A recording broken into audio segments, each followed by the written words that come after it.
Castilla-La Mancha a las 8. Francisco Madinabeitia.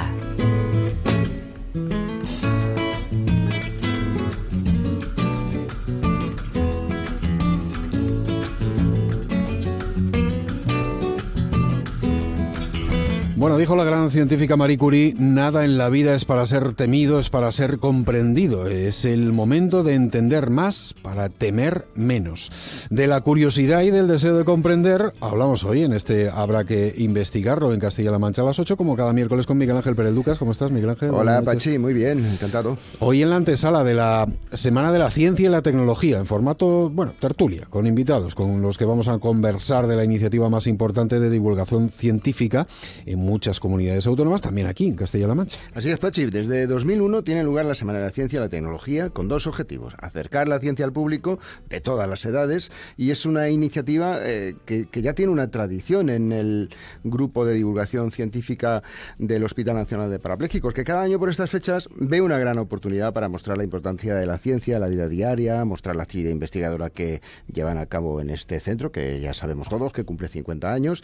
Y bueno, pues contamos con dos tertulianos de lujo. Uno de ellos es el presidente del grupo HNP Divulga, que es el experto en electrofisiología, trabaja en el estudio de sinapsis, ese proceso mediante el cual las neuronas se comunican entre sí para transmitir información, y también en electrodos basados en fibra de carbono, unas cosas chulísimas.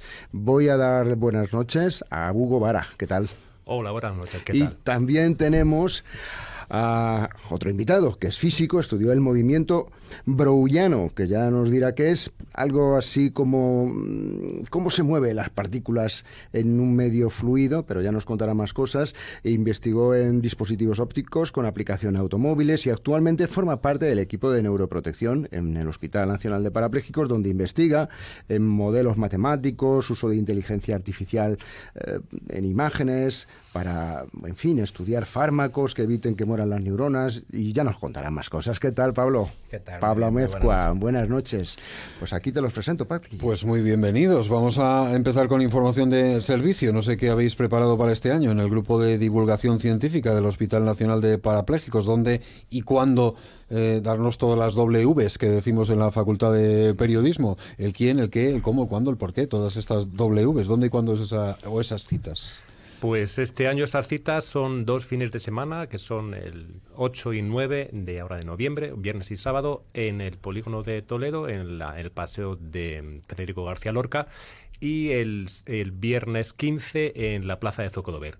Y como bien dices, efectivamente intentamos responder a las preguntas de la W, de quién, cómo, dónde. Bueno, solo a 3. Nosotros planteamos nuestra divulgación, dado que trabajamos en el Hospital de Parapléjicos, sobre las averías del sistema nervioso. Entonces, contamos dónde reparamos estas averías, quiénes somos los que las reparamos y qué cosas son las que reparamos. Con voluntarios, qué majos que van a estar ahí, ¿no?, conectando con la gente. Efectivamente, somos voluntarios de la Unidad de Investigación del Hospital Nacional de Parapléjicos. Somos perfiles desde investigadores predoctorales, postdoctorales, jefes de grupo y técnicos, que aparte de nuestro trabajo diario en investigación, pues echamos unas horitas más y salimos a la calle a explicar a la gente pues qué es la ciencia, qué tipo de ciencia hacemos y a ver si les gusta. Bueno, y esto, la pregunta, ¿es apto para todos los públicos? Quiero decir, ¿esto está pensado para la gente menuda o para la no tan menuda? Tenemos para todas las edades. Vale. Tenemos experimentos sencillos para adultos, para jóvenes, para niños. Tenemos imágenes de fotografías científicas, tenemos pósters explicativos, cerebros desmontables, neuronas, modelos de neuronas, de médula espinal. Todo esto y mucho más. Cuando yo estudiaba la EGB, cuando era niño, esas cosas no las vivíamos. Ahora, fíjate, entre internet, buscar neuronas. En el libro ya flipabas con un dibujo. En el libro ya flipabas, pero ellos encima ahí con un esquema de la neurona. ¿Qué dicen los chicos? ¿Qué dicen los chavales cuando se acercan a ver todo esto? Bueno, hay un poco de todo. La gente, la verdad es que lo agradece mucho.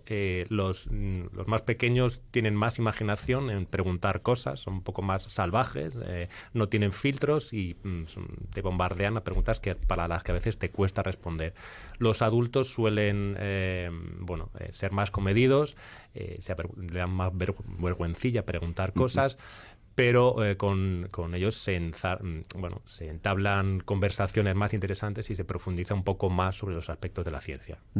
Como esto es un tiempo de radio abierto, nos permite también, bueno, hacer algo de filosofía o de reflexión. Estáis con pequeñajos, pero también con críos ya de educación secundaria, de bachiller, y ya digo, eso nos permite llegar a una reflexión sobre, no sé, ¿cómo veis vosotros como personas de la ciencia el sistema educativo para fomentar la ciencia y eso que nos gusta tanto a las generaciones que ya somos más mayores, del pensamiento crítico entre los jóvenes? Bueno, aquí me voy a meter yo en este fregado. Es cierto que el sistema educativo cada vez se desarrolla más y hay un crecimiento tecnológico, pero yo, en mi opinión, pienso que el modelo educativo que tenemos es el judeo-romano, memorización y repetición.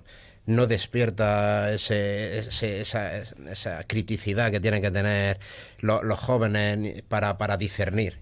Entonces, creo que hay que potenciar eso, que se trabaja, que hay docentes que se esfuerzan en despertar ese interés en los jóvenes, pero nos toca dar una vuelta y cambiar eso.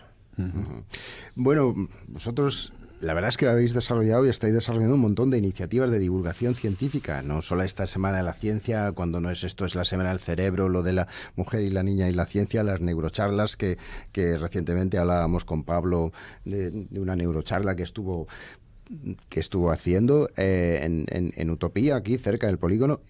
La pregunta es, hasta ahora la ciencia era, qué interesante y qué bonito, pero ahora la ciencia es como que adquiere cada vez más con el desarrollo de la inteligencia artificial y con un montón de cosas que ya no solamente suscitan nuestra curiosidad, sino que también nos inquietan, ¿no? No sé si estáis de acuerdo en eso. Sí, cada día, me parece que era Carl Sagan el que dice, vivimos en un mundo dominado por la ciencia, en el que casi nadie sabe de ciencia. Solo aquellos que dominen la ciencia son los que nos dominarán. El científico tiene el deber de exponer de manera clara y sencilla su trabajo, de acercar a la gente todo lo que desarrolla. Primero, pues, para evitar malinformación. Eso es algo muy importante. Para eso está la divulgación. Es evidente que una persona que profana en neurociencia se pone a leer un artículo de neurociencia y no va a entender nada.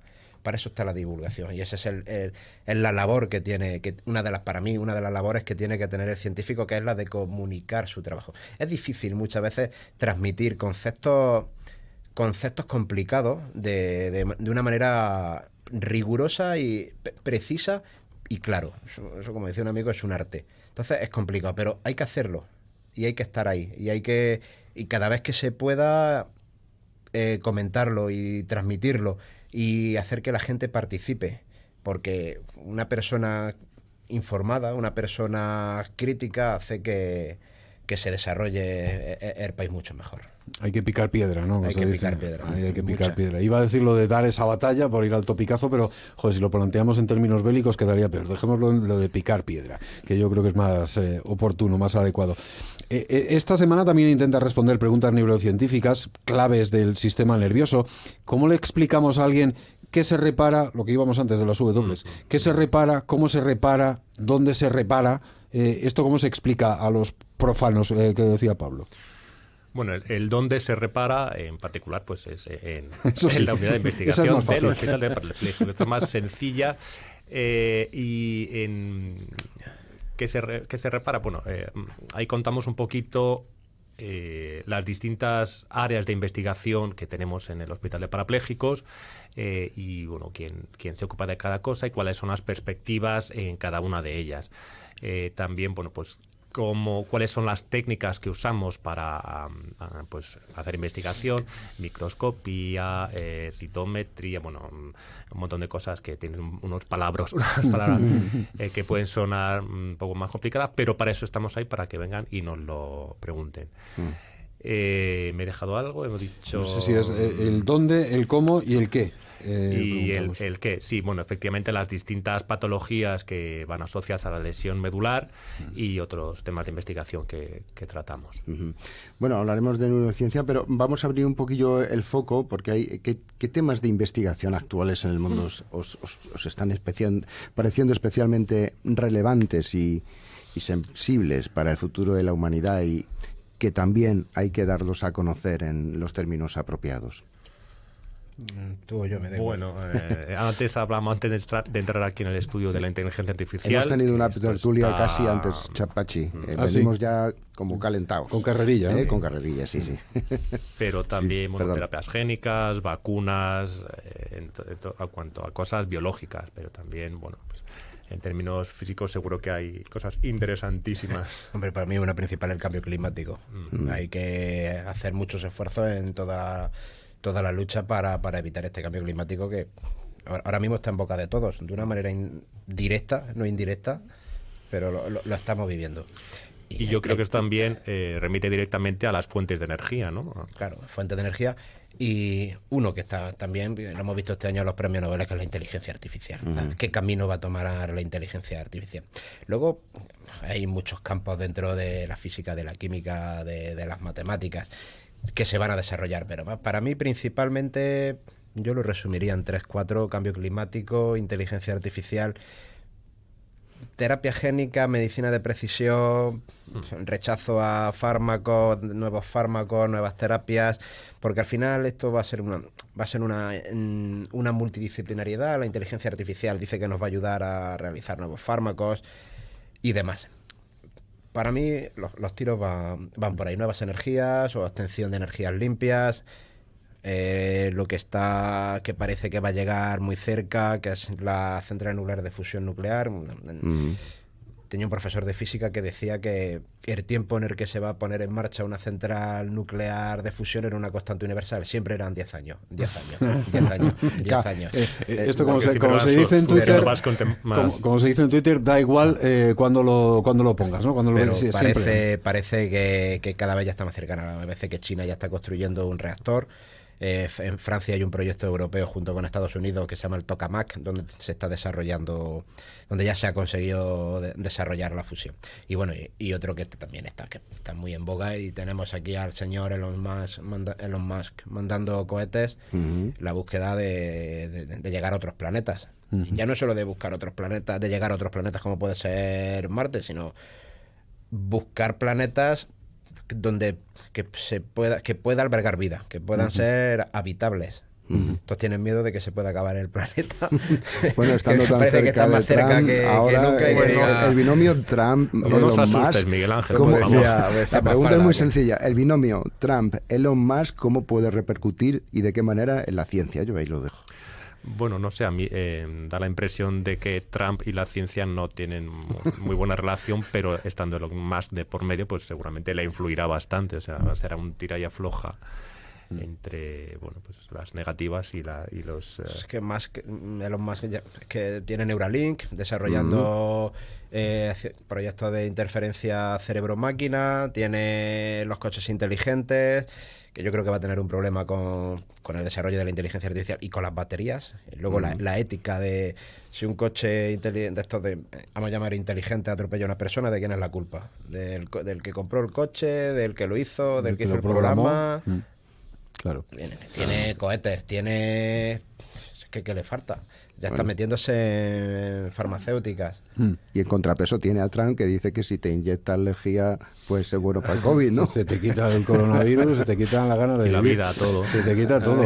Ya que lo mencionabas, Pablo, está bien, y además viene a cuento de las elecciones norteamericanas, pero también de algo que le hemos escuchado a un personaje como Miguel Bosé, las opiniones negacionistas. Tú hablabas del cambio climático. ¿Por qué esas teorías pseudocientíficas o conspirativas ganan terreno? ¿Tienes una teoría sobre ello? Para mí es porque atacan a las emociones y a lo simple. Hay un principio que se llama el principio de asimetría de la estupidez, que refutar una estupidez cuesta muchísimo más energía que decirla. Entonces la gente, para explicarle a una persona, y aquí es donde lo que decía al principio de la importancia del papel de la divulgación, para explicarle a una persona una cosa científica, le tienes que hacer pensar a esa persona. Cuando tú vas a la emoción, tú no le haces pensar. Entonces, por eso cala tan fácil. Y como decía el chiste de chiquito de la calzada, que le decía el niño al padre: papá, que está más lejos, la luna o Huelva. Y dice: tú ves Huelva. Tú ves Huelva. Atontado. Es un razonamiento muy simple, pero es el que se utiliza. Lo hablábamos antes de entrar. Digo, se lleva sabiendo que la Tierra es esférica. Y ahora, cuando tenemos más información, cuando tenemos acceso a más cantidades de satélites, de gente que ha ido al espacio y demás, ahora es cuando nos planteamos si la Tierra es plana. Si me permites una puntualización, Claro.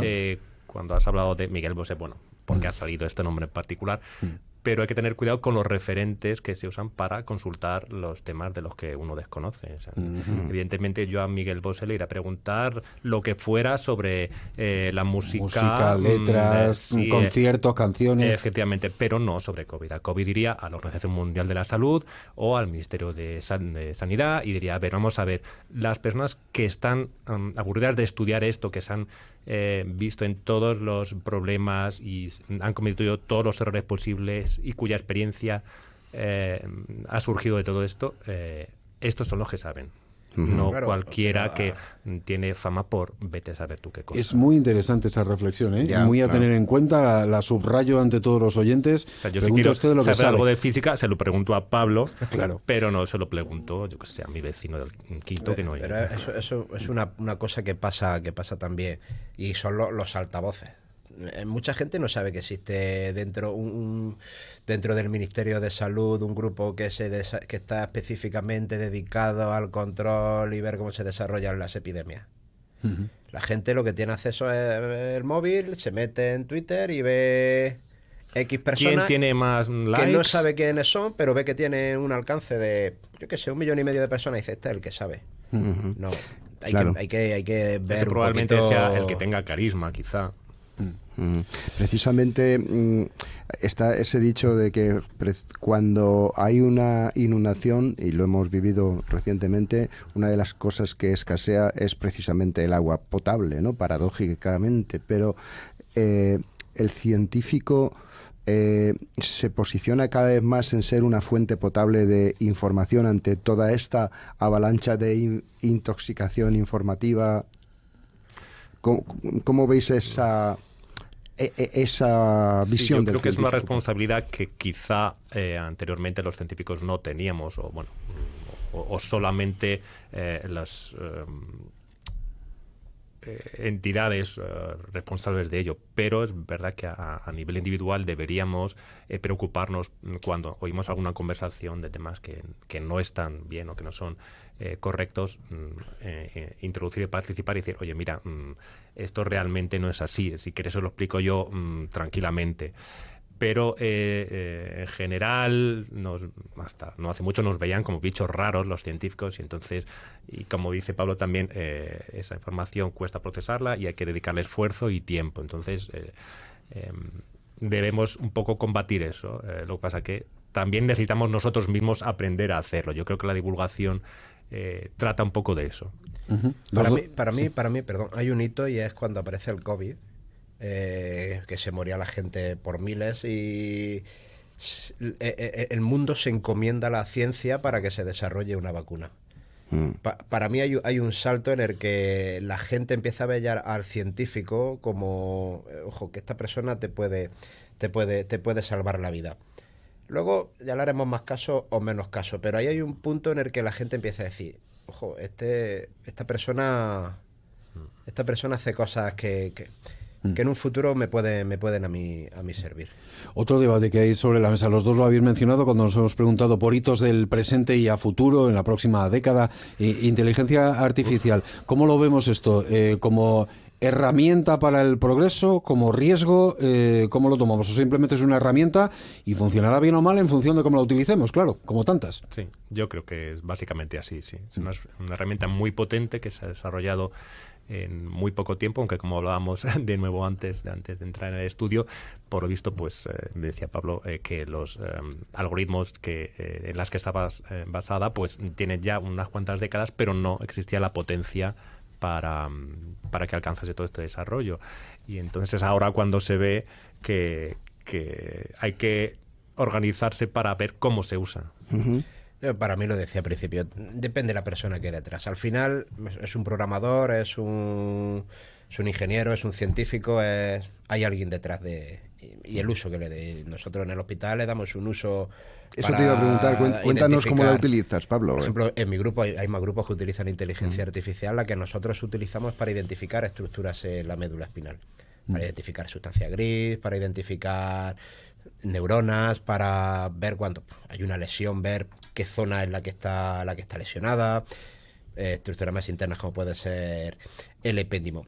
Nosotros la utilizamos porque requiere un tiempo muy elevado para una persona realizar eso por imagen. Estamos hablando de una media de incluso una persona experta de entre 45 y 1 hora y media en una imagen.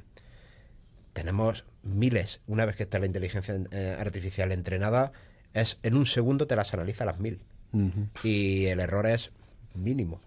Hay otro grupo que lo utilizó no para cosas de médula espinal, sino para identificar la edad cronológica en cerebros de monos tití, que al ojo es muy difícil. Tú veías la imagen de resonancia del cerebro y era muy difícil identificar estructuras que te pudiesen decir, pues este tiene tal edad, tiene tal edad. Y la inteligencia artificial lo clavaba. O hace poco, una que me enseñaron muy bonita era para identificar microtumores de mama, que al ojo humano son imperceptibles, pero la inteligencia artificial lo identifica muy bien. Qué bueno. Esa parte es una parte muy positiva. Ahora, si la utiliza en un dron para bombardear, claro, ya. Eso, las matemáticas que hay detrás no entienden ni del bien ni del mal en la persona que las implementa. Venga, me voy a poner en modo participante de la Semana de la Ciencia. ¿Se podrá curar en un plazo corto o medio de tiempo la lesión medular? ¿Se podrá curar el Alzheimer? Lesión medular. Curar, vamos a ver. Yo creo que los tratamientos, o sea, la parte que avanza bastante más rápido es la parte de exoesqueletos y robótica. La tecnología que hay detrás, bueno, que depende pues también de la velocidad de procesamiento, pues avanza muy rápido, y la ingeniería que hay detrás también. Hay ya prototipos de exoesqueletos que deben ser personalizados y cuestan un porrón de dinero, pero bueno, lo que se espera es que vaya evolucionando y dé solución a los problemas de movilidad de las personas con lesión medular. Ahora, ¿cuál es el problema? Las personas con lesión medular también tienen otros problemas, como son control de esfínter, dolor neuropático, función sexual, y para eso bueno, pues se necesitan otras aproximaciones que busquen la regeneración real de los circuitos nerviosos. Esa parte, aunque hay bueno, pues trabajos que están avanzando, pero yo creo que requerirá más tiempo. Pablo Mezcua, tú que eres físico y que has estudiado esto que he dicho antes, porque lo he visto en la página web, pero no sabía que era el movimiento browniano, no sé si hasta se dice así, pero que tiene que ver con cómo se mueven las partículas en un medio fluido. Y a mí de pronto, pues eso de física de fluidos, pues me ha venido a la mente esos coches flotando en las calles de Paiporta, en Valencia o en algunos pueblos de Castilla-La Mancha. Y dado que el agua es un fluido más común, ¿puede la física, más concretamente esta física de fluidos, ayudar a comprender este fenómeno tan lamentable que se ha vivido en el Levante, como la Dana? Hombre, es difícil, porque no solo es agua con coches, con cañas, con árboles, con contenedores, con todo lo que se encontraba. Aquello era más un sólido que iba arrasando, un carro de combate arrasando por una calle que una riada. Entonces, nos puede ayudar a interpretar y a estudiar los comportamientos. La física de fluidos también nos puede ayudar a prever, que es algo importante. Si tú hoy en día, volvíamos a lo mismo, si con el desarrollo tecnológico tú puedes hacer simulaciones de cómo se puede comportar un río, de cómo se puede comportar un barranco. Entonces, la física de fluidos nos puede ayudar a prever, que hoy en día parece que es lo que más nos falta, la capacidad de previsión. Sí. Pero nos acordamos cuando han pasado las cosas. Cuando truena, efectivamente. Venga, un poco de música ad hoc para despedir esta conversación. Cuando se derrumba el paisaje y no haya pista para el aterrizaje y los milagros ya no salven gente porque los santos se tiraron de un puente. Cuando el clima pierde el control y se le queme la piel al sol. Cuando la arena se quede sola y el océano se ahogue con sus propias olas. Cuando se sacuda el suelo. Viene muy a cuento. Yo no conozco esto ni te hacía en este tipo de género musical. Pues es Miguel que Ángel. yo estoy más allá de los panchos. Es que siempre Es me muy- asocias con muy un Antonio ecléctico. Machín y Tu gusto. ahora hay que tener el corazón. O se ha amplio y documentado muy generoso. bien. También puede ser. Es Residente, que es este artista de origen puertorriqueño que rapea, pues eso, sobre la pérdida del control del clima, la muerte de las plantas, las lluvias torrenciales y otras que apuntan al impacto del cambio climático. Hay un estribillo también cantado en chino que por ahí sonará si quien lo quiera escuchar y bueno, pues eso, dice que cuando el mar se sumerge y las nubes bajan con fuerza del cielo, cuando el sol se hiere, cuando los árboles escupen gas tóxico, el día del juicio final, en fin, todo esto es música para estos tiempos tan complicados. Venga, nos quedan unos pocos segundos, lo justo para agradecer a Pablo Amezcua y a Hugo Vara, a los dos, su presencia en este estudio de la Radio de Castilla-La Mancha. Gracias a los dos. Buena semana de la ciencia.